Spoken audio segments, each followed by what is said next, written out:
50 Cent has been working on this documentary for almost 2 years. The footage he has is insane.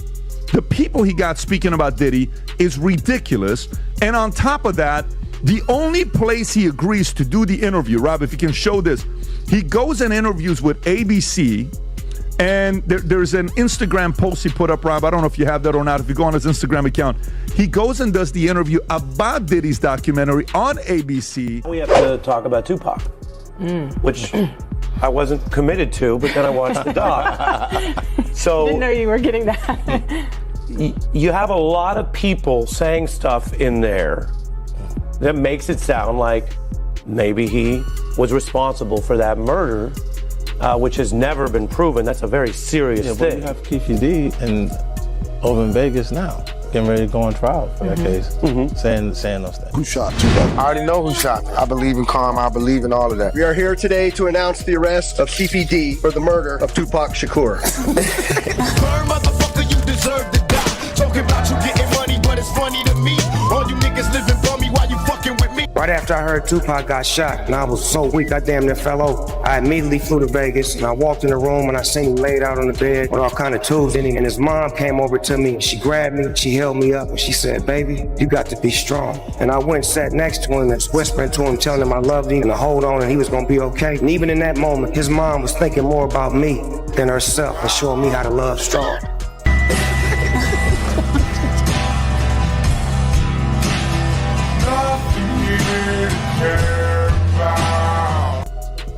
I told you you can't trust these. Now Puffy don't keep Tupac, man. 50 Cent went on stage last year and said this. Maybe I said because he got Tupac. You know, and I know, that everyone believes that Diddy was involved in both these shootings and had a direct involvement in your brother's death. That is what the streets have said for 27 years. That's why 50 Cent said it. That's why Eminem has said similar stuff. Would you be comfortable saying Netflix's latest documentary series takes an unflinching dive into the life and tragic death of Tupac Shakur, zeroing in on the heated debates and relentless speculation surrounding music mogul Sean Diddy Combs? But this isn't about pointing fingers. Instead, the series pulls back the curtain on the explosive rivalries, cultural tensions, and mysteries that have haunted hip-hop for decades, delivering a gripping and revealing examination of one of the genre's most enduring enigmas.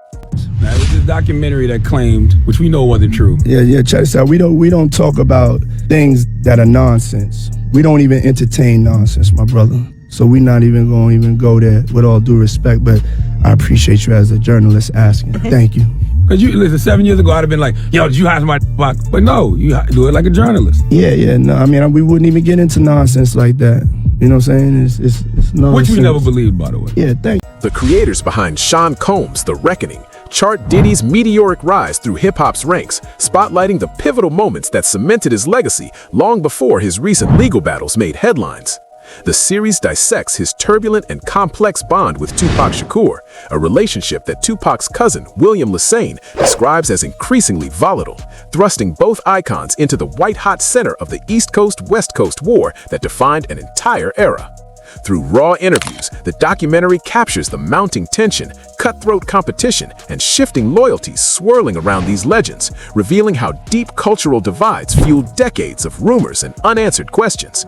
The narrative reignites fierce debate about the haunting mystery surrounding Tupac's fatal shooting in Las Vegas in 1996. We heard from the former president of Bad Boy, Kirk Burroughs, who alleged during this time, Diddy had him hiring a whole bunch of people and getting cars to drive to Las Vegas. And he is now very curious into why Diddy wanted to do this. And he said, in his opinion, he now believes that Diddy was behind taking out Tupac. William pulled no punches when describing the bitter and deeply rooted tension between the two superstars, suggesting that Tupac's rising autonomy and star power may have left Diddy feeling genuinely threatened. But rather than pointing fingers, he challenged audiences to examine the full picture surrounding a brutal 1994 attack in New York, highlighting the chaotic madness of that era and questioning whether anyone truly grasped what was unfolding behind the scenes. Gene Deal, a veteran insider, also spoke on the relentless pressure crushing these artists as they battled for dominance, suggesting that Diddy felt the weight of this rivalry intensely, adding yet another layer of chaos to an already explosive chapter in hip-hop history. Puff took Tupac blueprint and changed Biggs and Bad Boy in image. I Get Around, talked about how fly you was, how many girls you mess with, how many cars you drive, how much money you got, what you willing to do. He took his image. Pac was the first one on the scene wearing Versace shirts. He went and got the same Versace shirts Pac had. Which, all right, some dudes would do that. You would never catch me wearing something else, something that somebody else got. He was knocking down all the women that he thought Pac was knocking down. And what I mean is having sex with them.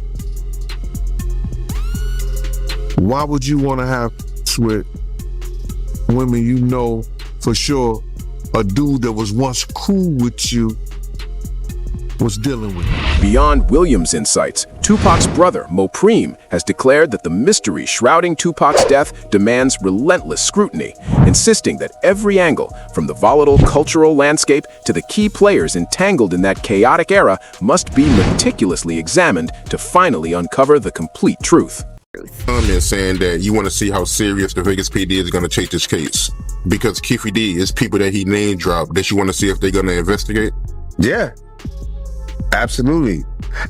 That's why I'm curious to see how they plan to deal with the case, because he, in his own admissions, mentions other people.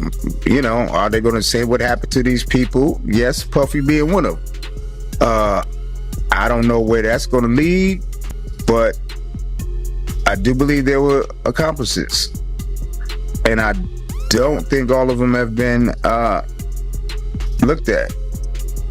So, you know, because over the years, you know, it's a lot of years, you know, amongst the family, we talk, we want to figure it out too. We thinking certain things too.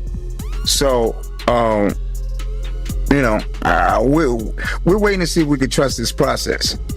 I feel like it's bigger because I haven't heard anything about that part of the story from the prosecutor's office. I haven't heard anything about Puffy from the prosecutor's office, even though Keefe D implicates him on these videos that they claim they're using to indict him. Even you got a Crip affiliate from somewhere, but you still not gonna talk about the guy that he mentions by name on the thing? Yeah, I mean, you know,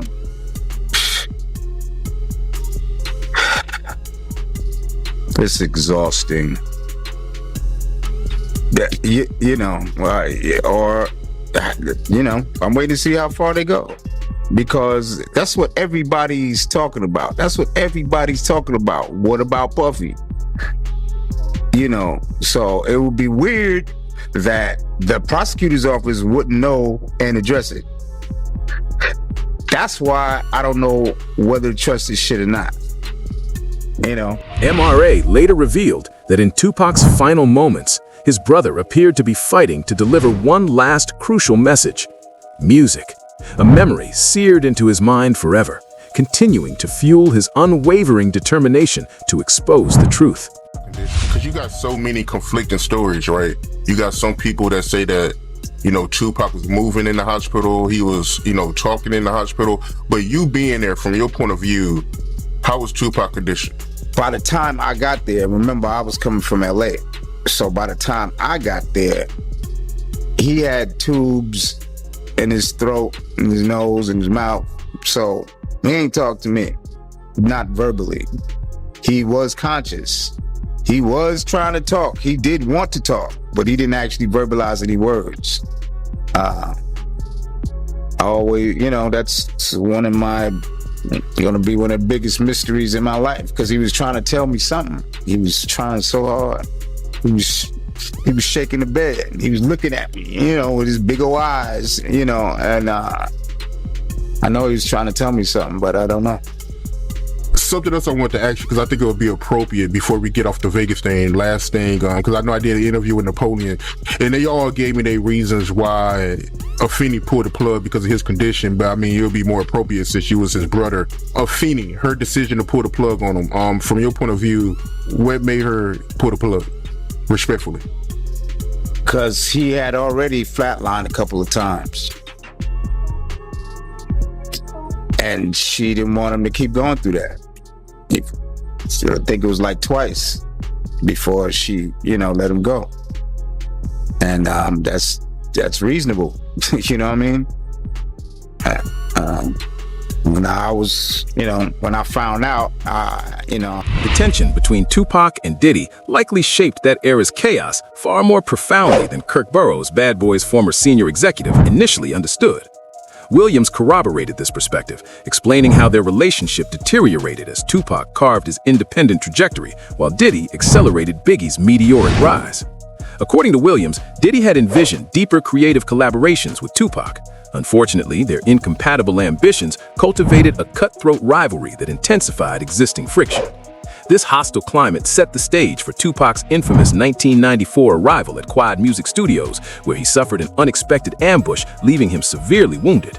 That incident evolved into hip-hop's most scrutinized pivotal moment. Puffy was involved in the shooting? Only they can answer that question. I have my own opinion, but I wouldn't slander their name like they did mine. I wouldn't say things that I knew, you know what I mean? I believe so. I do believe so. I have proved things that I can say that will back up my claim, but this is not for the world to know about. You know what I mean? It's between me and him, and only he knows. So every time he say it didn't happen, or that's the only thing that makes this become an issue to everybody.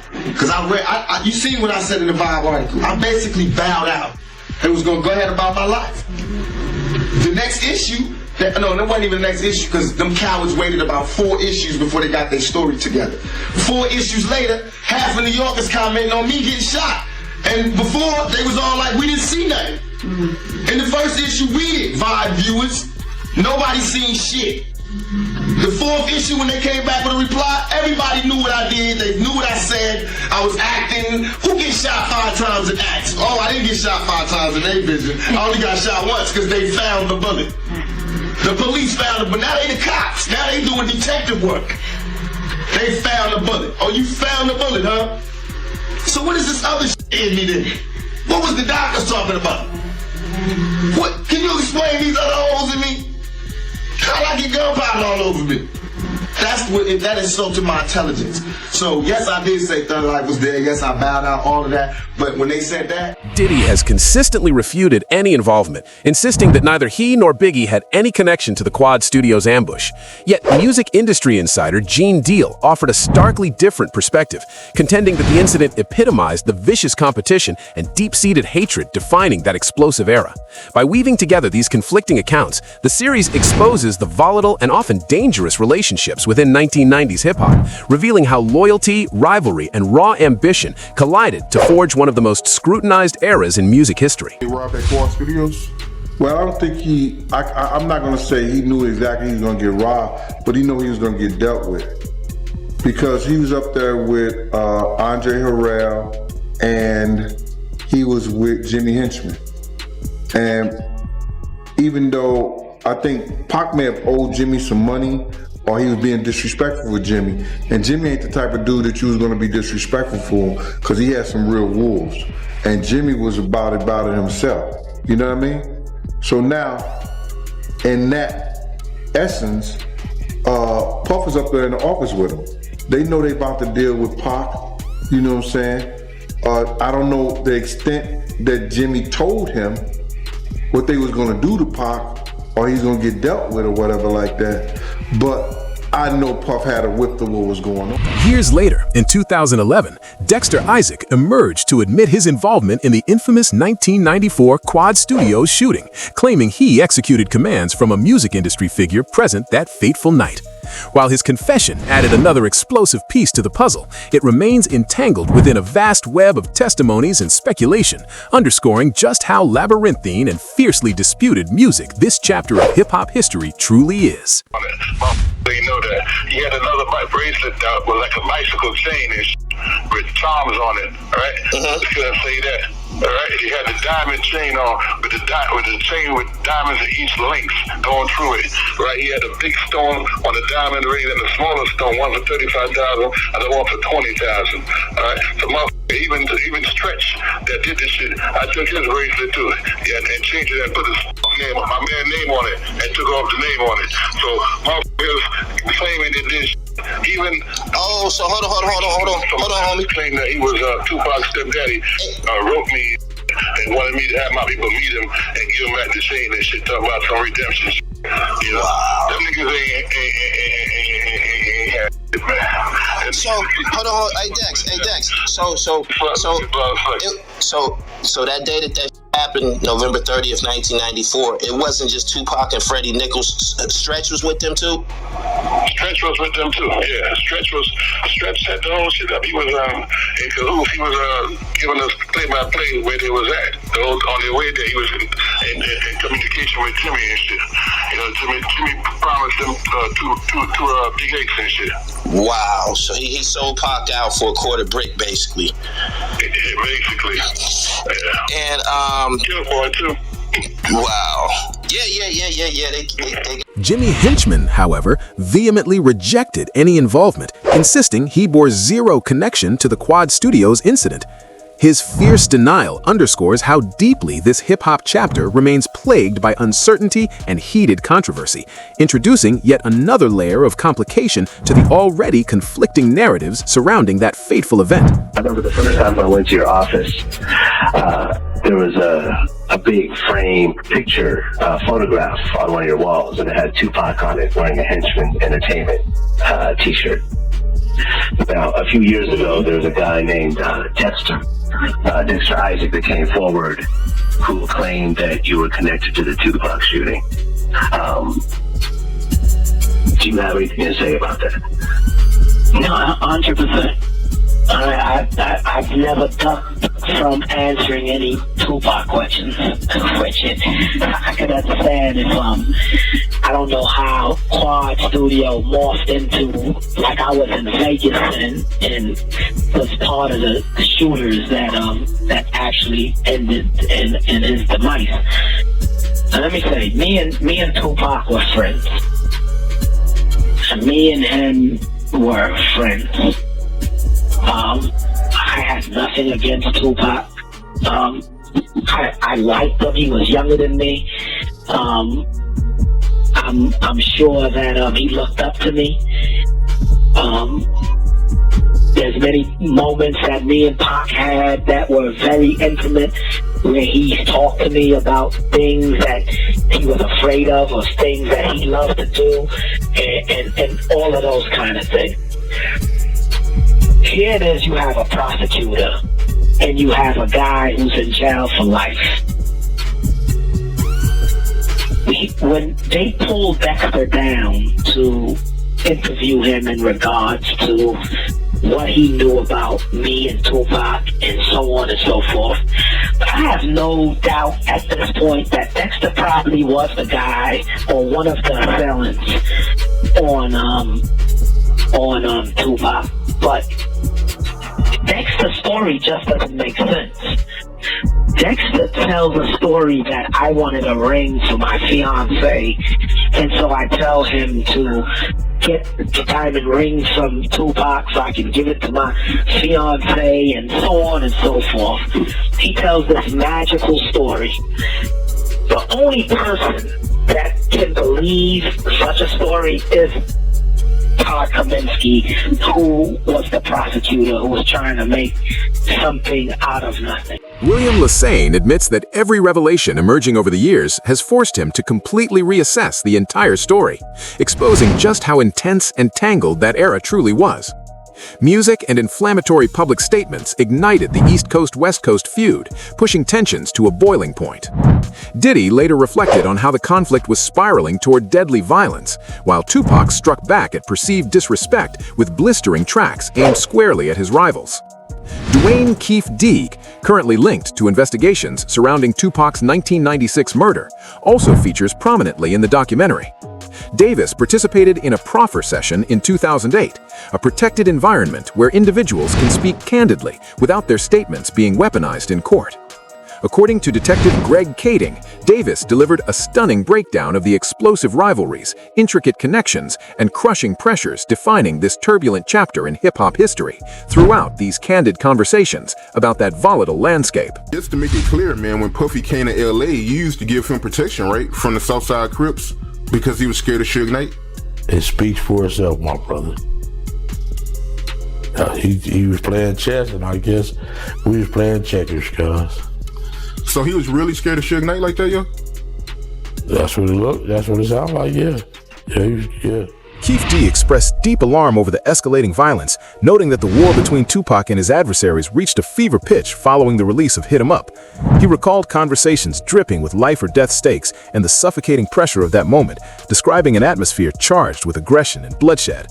The documentary leverages these first-hand accounts to illustrate just how cutthroat and unstable the hip-hop world had descended into, laying bare the ruthless competition, paranoia, and chaos consuming some of its biggest icons. You actually said there was a story about a hit. Right. Can you talk about that? Yeah, so there's, let's see, Keefe D claims that there is this ongoing conversation. It happens on 3 different occasions. But most specifically when he and Puffy are at this place called Greenblatt's Deli on Sunset. And they're there. Things have spiraled out of control. Puffy's really concerned about, the welfare of his safety. And he tells Keefe D, man, I just need you to take care of this situation with Suge and Tupac. It's out of control. Tupac's on vinyl talking about killing all of our kids when they grow up, and it's just become this really serious conflict. And he says, I just need you to take care of him. And Keefe D's like, that's no problem. That's what we do. And so an agreement was made, according to Keefe D, for an amount of money, and they kind of just let it go at that point in time. But of course, Keefe D knows in the back of his mind, this is what Puffy wants done. And they all end up out in Las Vegas. Suge's out there. Before you say that, there's a couple things I want to talk about from Vegas. So when you say that Keefe got offered an amount of money, according to him, was there a dollar amount? Yeah, so there was a dollar amount. But I think that, the nuances of this conversation are that, like, man, I'll give you $1 million, whatever it takes. It's like exaggerated speech. But of course, when we interview Keefe D, he's like, yeah, that's the agreement amount, was $1 million. So according to Keefe, he's claiming that Puffy offered him $1 million to kill Suge or Tupac? Both of them. Yeah, both their names came up. And according to Keefe D, he says, Tupac's put himself on the list by all the talking that he was doing. But it was really about Suge, because it was Suge's muscle that... Beyond the conflicts surrounding Tupac, Diddy has remained perpetually shadowed by intense scrutiny and fascination throughout his entire career. Rumors and speculation linking him to other notorious hip-hop incidents have relentlessly circulated. The documentary examines how these swirling narratives, whether grounded in truth or pure fiction, shape the charged, cutthroat, and mysterious atmosphere defining that unforgettable era. That Diddy paid him $1 million to try to take out Tupac and Suge Knight. Investigators early on already zeroed in on Keefe D because he is the uncle of Orlando Anderson, who was the main suspect in Tupac's unaliving. During this time, they believe that Keefe D was also in Vegas, and this is things that we have heard him say over the years in his multiple interviews, and one reason why he's on trial for the unaliving of Tupac. But then investigators really started to get curious when they found out that Keefy D was at the Peterson Museum the night that Biggie was unalived. Back in 1997, at the height of this investigation, police actually raided Keefy D's house for gang activity, and they seized one of the vehicles that were at his house because it matched the Chevy Impala description of the person who drove away after Biggie was unalived. Keefy D was a shot caller for the Southside Crips and the uncle of Orlando Anderson. It was determined that Keefy D had been in Las Vegas along with his nephew Orlando the night Tupac was shot. Additionally, Keefy D's name had come up in the original Biggie investigation when it was discovered that he was at the party at the Peterson and he had access to a Chevy Impala. After Tupac was shot, there was rumors on the street that Bad Boy Records owed the Southside Crips $1 million. After seizing Keefy D's vehicle and raiding his house for gang activity, this is when investigators would first try to question Keefy D if he had any involvement in Biggie's unaliving. And at this point in time, he really didn't talk, and he told them that they were barking up. Kirk Burroughs recalled the bizarre circumstances surrounding the night Tupac was gunned down, including the crew's separate transportation arrangements to the Mike Tyson fight, a detail that added an unsettling wrinkle to an already chaotic evening. Keef's recollections of what unfolded next also take center stage in the series, which underscores how Diddy has steadfastly denied any involvement and was never seriously considered a suspect by Las Vegas investigators. Beyond that fateful night, the documentary unpacks the simmering rivalry and explosive tensions that define Tupac and Diddy's fraught relationship. It reveals the toxic mix of ambition, conflict, and relentless scrutiny that kept the hip-hop world on a knife's edge and continues igniting passionate debate decades later. That's a similar story to what I heard from somebody that I know is not, I know she's not lying because she had no reason to lie. First, she told me she saw somebody doing something to him, and she walked in and she thought, he didn't, he never said nothing. He didn't even acknowledge her.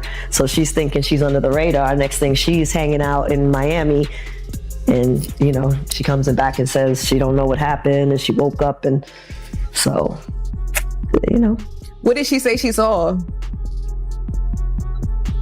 Someone giving him head. That's as far as I'll go, and then you could do the math. Were they famous? Did she say they were famous? Oh, no, they wasn't famous. They was an assistant working with her. Yeah. So. An assistant. I want to guess, but I'm not. She didn't tell me who no, it's not somebody that you would know. It was somebody that, she came there, she worked doing photography and, some type of media work where they shot ads and things like that. They were there to work, and she walked in the wrong bathroom and caught the wrong thing. Oh, wow. So, if she got drugged, it probably was some videotapes made to tell her to shut the hell up and don't repeat what she saw. The documentary ventures beyond Tupac's murder alone. It also casts a revealing light on Diddy and Biggie's bond, raising uncomfortable questions about how genuine and transparent their connection truly was. Those in their inner circle claimed that the reality was far more complex than what met the eye, uncovering the intricate dance of pressure, hunger, and loyalty that defined one of hip-hop's most legendary partnerships. Burroughs, I want to go back to this interview that he did with Rolling Stone. He said that Diddy, he was jealous of the relationship between Tupac and Big. And he also went on to say that Diddy, he wanted to be friends with Tupac, but Tupac wasn't interested. Diddy and Tupac was friends at first, bro. I remember the time me and Diddy rolled up to Pac in, I think it's what's the name of that club? The Roxy. There was some kind of concert going on, and they was talking and everything. They had a friendship. I don't know why their friendship fell out. Their friendship was before before Biggie and Pop. So I don't know why they fell out. I know every girl that Tupac had, Puff wanted and got. So did he have jealousy? Yeah, he had a jealousy of Pac. But I think that it was more so that he knew Big was the meal ticket, and that Pac wanted Big to be with him with Thug Life, but he didn't have the money at the time. And when Big got the money from Puff, Pac gave him the blessings to go with him, but he also told Big that he had to watch Puff because Puff was gonna rob him blind. So you believe Kurt Burrows when he say that, you know, Diddy, he was jealous of the relationship between Tupac and Big? I don't know if I could say he was jealous with his relationship with Big. He didn't like Pac. It's something that happened between Pac and him that he didn't like. When all is said and done, Music the Documentary paints a vivid portrait of brutal competition, razor-edge stakes, and tangled alliances within 1990s hip-hop, revealing how clashes between towering figures like Biggie, Diddy, and Tupac ignited speculation and controversy lasting for generations. While it raises piercing questions about that tumultuous era, it stops short of confirming any guilt, leaving audiences to draw their own conclusions about the forces and relationships in motion. Drop your thoughts in the comments below. Hit bell icon and subscribe for more hip-hop drama.